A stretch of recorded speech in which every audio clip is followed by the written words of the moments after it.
죄의 짐을 풀어주신 주의 능력 크도다. 나를 피로 사신 예수 내 맘속에 오소서. 나를 일꾼 삼으신 주 크신 능력 주시고 언제든지 주 뜻대로 사용하여 주소서. 주여 내게 성령으로 충만하게 채우사 생명수가 강물처럼 흐르게 하옵소서. 나를 일꾼 삼으신 주 크신 능력 주시고 언제든지 주 뜻대로 사용하여 주소서.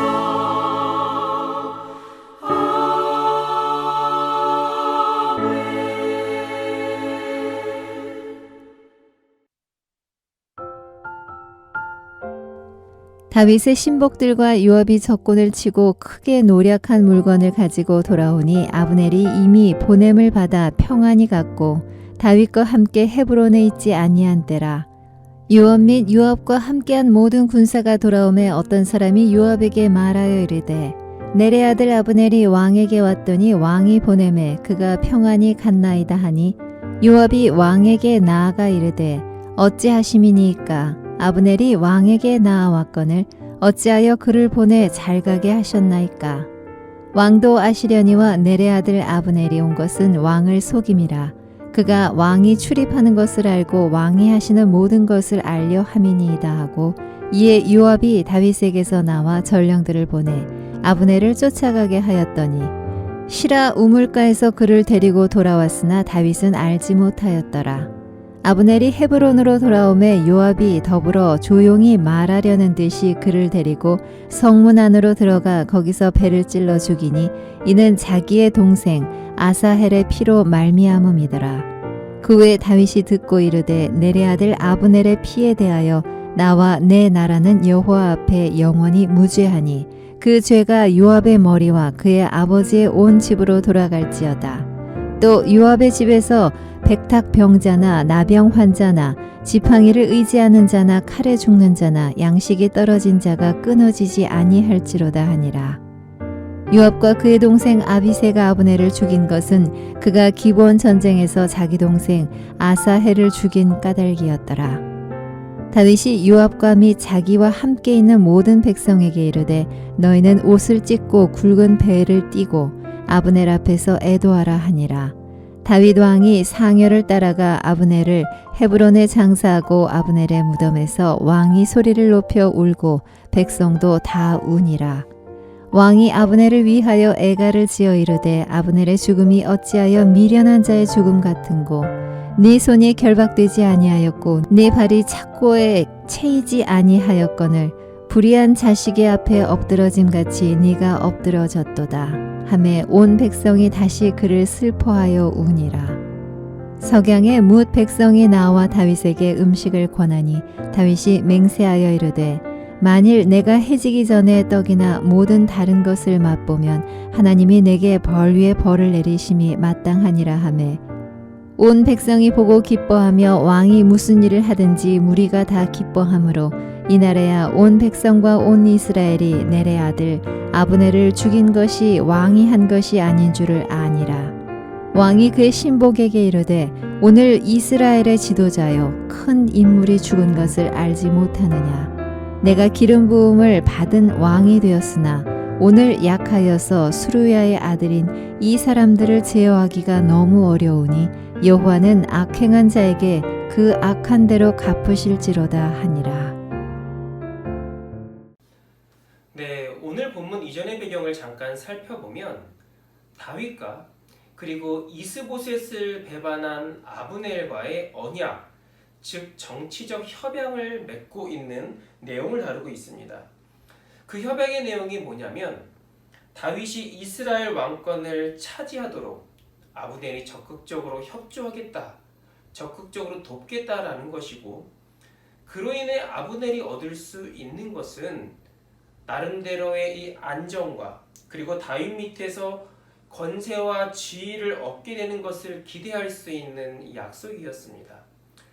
다윗 입장에서도 나쁘지 않은 것이기에 그것이 서로 소위 말하는 윈윈할 수 있는 이 협약이 잘 이루어지려는 이 찰나에 뜻밖의 사건이 발생을 하게 됩니다. 다윗의 장군이었던 요압이 멀리 원정을 다녀왔는데, 다녀오고 나서 이제 아브넬과 다윗이 이러이러한 언약을 맺게 되었다라는 소식을 듣게 됩니다. 그리고 아브넬은 이제 자신이 있던 곳으로 잘 돌아가고 있는 중이다. 이 소식을 듣게 됩니다. 이 이야기를 듣자마자 요압은 화가 너무나도 났습니다. 그 이유는 과거 이 아브넬에 의해서 이 요압의 동생이었던 아사엘이 죽임을 당했기 때문입니다. 그는 그 주체할 수 없는 감정을 추스릴 수 없었고, 그래서 결국은 이 돌아가고 있는 이 아브넬을 부르게 되었고, 결국 그를 죽이고 맙니다. 어떻게 보면 자신의 동생을 위한 하나의 복수로 보여질 수 있는 대목이기도 하지만 드러나지 않는 것 중에 하나가 또 뭐냐면, 장차 요압이 자신의 처세를 고민을 한 겁니다. 나중에 아브넬의 도움으로 인해서 이스라엘 왕권을 다윗이 차지하게 된다고 하면 그 공이 사실은 아브넬이 적지는 않을 것입니다. 당연히 다윗에게 촉망받는 신하가 될 것이고, 그렇게 되면 요압의 입지는 당연히 좁아질 수밖에 없는 것입니다. 장래를 생각을 해봐도 요압에게는 너무나도 불리한 내용이었기 때문에 동생의 복수도 있었지만 나름대로의 정치적 계산이 섰던 이 살인이었습니다. 결국 이런 요압의 행위는 다윗의 귀에 들어가게 됩니다. 그리고 다윗은 요압을 향하여 저주를 선포하게 되는데, 하나님의 공의로우신 심판과 보응이 요압의 짐에 임할 것이다 라고 저주를 합니다. 그런데 이 아브넬이 죽는 과정 속에서 다윗에게 뜻하지 않는 오해의 사건이 발생을 하게 되는데, 결국 뭐냐면 백성들은 요압이 자신 스스로 독단적으로 이 아브넬을 죽이지는 않았을 것이라는 거예요. 분명히 다윗의 명령이 있었다. 보이지 않는 다윗의 지시가 있었기 때문에 요압은 그 명령에 순종해서 아브넬을 죽였을 것이다. 백성들은 이렇게 생각을 하고 오해를 하다 보니까 다윗에 대한 신뢰는 당연히 떨어질 수밖에 없었던 것이지요. 그러나 이런 오해는 결국 오래가지 않습니다. 결국 풀리게 되는데, 다윗이 백성들을 일일이 찾아가서 오해입니다, 잘못됐습니다 이렇게 해명한 것이 아니라 그냥 자연스러운 자신의 삶을 통해서 그 오해가 풀렸다라는 겁니다. 결국 아브넬이 죽게 되고 이 아브넬에 대해서 예후를 다해서 장례를 치르게 되는데, 그런데 이 죽은 아브넬을 위해서 장례를 치르는 이 다윗의 모습이 단순히 형식적인 것이 아니라, 보이기 위한 것이 아니라 다윗의 진심을 볼 수 있는 이런 장례 과정이었습니다. 그를 위해서 정말 슬피 울고 장례 절차 하나하나를 진정의 마음을 담아서 정성스럽게 준비하는 것, 또 그뿐이 아니었습니다. 그를 위해서 금식을 하면서까지 성심성의껏 장례를 치릅니다.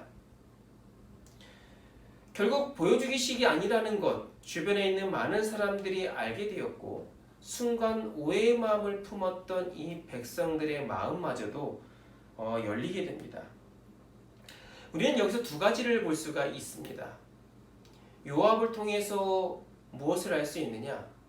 요압을 대하는 다윗의 모습을 통해서 공의가 무엇인지를 다시 한번 알 수 있는 대목입니다. 사실 이 요압은 이 다윗의 조카이기도 하고, 또한 그동안 다윗에게 있어서 수많은 위기와 어려움 가운데 있었지만 자신을 도운 1등 공신이 바로 이 요압이었습니다. 그런데 그러한 요압에게 저주까지 퍼붓는 것, 그동안의 정이 있는데, 그동안 해준 게 있는데 너무하지 않느냐? 우리가 이렇게 생각할 수도 있을 것입니다. 그러나 다윗은 인간적인 이해관계 혹은 그 감정에 의해서 잘못 분별한다라고 하는 것은 리더로서 너무나도 위험하다라는 것을 너무나도 잘 알고 있었습니다. 좋은 건 좋은 것이고, 아끼고 아끼는 것이고, 고마운 건 고마운 것이지만 아닌 거에 대해서는 분명히 아니다라고 얘기할 수 있는 것. 다시 말하면 자신의 어떤 법이 있을 텐데 그 법에서의 만큼은 냉정할 필요가 있다. 이것이 바로 공의로운 것입니다. 또 한 가지 우리가 아브넬의 장례를 통해서 볼 수 있는 것은 다윗의 진정 어린 사랑의 마음을 엿볼 수가 있습니다. 이미 약속을 한 관계로서 아브넬과의 이전의 감정과 이해관계는 이미 청산이 되었고, 지금은 그 언약에 의한 신뢰와 사랑만이 가장 우선시 되어야 함을 알고 있었습니다. 비록 자신의 의도와 상관없이 그 계약 당사자인 아브넬이 죽었음에도 불구하고 그가 이 세상을 떠나는 장례가 치러지는 그 순간순간 하나는 정성 어린 마음, 사랑으로 그를 대했다라는 겁니다. 그래서 우리가 요압을 향해서는 공의가 강조되었고, 아브넬을 향해서는 사람을 사랑하는 그 마음이 강조되었던 사건임을 우리는 볼 수가 있습니다. 공의와 사랑, 이것은 바로 하나님의 속성이기도 합니다. 하나님께서 우리 인간을 창조하시고 너무나도 우리를 사랑하셨습니다. 아끼셨습니다. 그런데 하나님의 절대적인 법이 무엇입니까? 죄를 짓는 자는 결코 하나님 나라에 들어갈 수 없다. 그 죄가 큰 죄이든 작은 죄이든 죄 짓는 자는 우린 모두 지옥불에 떨어질 수밖에 없다. 이것이 하나님이 정해놓으신 하나의 법입니다.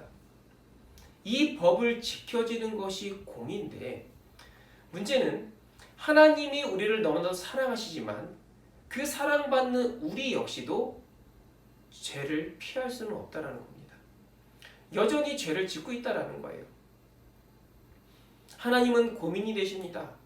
우리를 너무나도 사랑하시는데, 그런데 우리는 죄를 짓고 사는데, 그러면 공의의 하나님께서 그 법에 의하면 우리를 당연히 벌할 수밖에 없는 이런 상황. 공의와 그리고 사랑 안에서 고민이 되었는데, 이 문제를 해결하기 위해서 하나님이 하신 결단이 무엇입니까? 공의도 지키시고 우리를 끝까지 사랑할 수 있는 것, 바로 예수 그리스도를 이 땅에 보내심으로 말미암아 죄에 대한 그 대가, 아무 흠없는 예수님께서 그 대가로 십자가에 못 박혀 돌아가셨으며, 우리는 어떻습니까? 우리가 직접 그 죄의 대가를 치르지는 않았지만 예수님이 대신 지심으로 말미암아 우리는 다시 새 생명을 얻을 수 있는 하나님의 그 사랑의 은혜를 경험하고 있다라는 겁니다. 결국 우리는 본문을 통해서 공의와 사랑을 기억해야 할 것입니다. 우리는 흔히 팔이 안으로 굽는다, 혹은 가지는 개편이다, 이런 말을 사용하면서 인간의 이해관계 혹은 감정에 의해서 우리의 분별력 혹은 판단력이 흐려질 때가 얼마나 많이 있습니까? 만약에 다윗이 그러한 법 앞에서 냉정함, 공의의 마음이 없었다고 한다면 요압이 한 행동은 그래 이해할 수 있어. 그동안 네가 해준 게 있는데 너와 나 어떤 사이인데 하고 넘어갈 수도 있었지만 다윗은 자신이 리더로서 분명히 무엇을 지켜야 할지 알았기 때문에 결국은 요압을 벌하였고 저주를 한 것입니다. 우리가 이와 역시 그러한 인간적인 이해관계와 혹은 나의 지금 감정의 상태 때문에 옳고 그름의 판단보다는 감정에 매여서 잘못된 선택과 판단을 할 때가 얼마나 많이 있었습니까? 리더로서뿐만 아니라 이 세상을 살아가는 우리의 모습, 예수님을 닮아가는 우리의 모습, 늘 사랑과 공의가 공존해야 된다는 사실을 기억하시기를 바랍니다. 요압의 실수처럼 감정에 휘둘리는 선택을 하지 않도록 우리는 늘 지혜를 구해야 할 것이며 또한 다윗처럼 올바른 분별력과 사람을 사랑하는 그 마음이 늘 우리 안에 가득하도록 우리는 힘써 기도하며 구하는 우리 모든 성도님들이 되시기를 간절히 소망합니다. 다 함께 기도하겠습니다. 염려하지 않아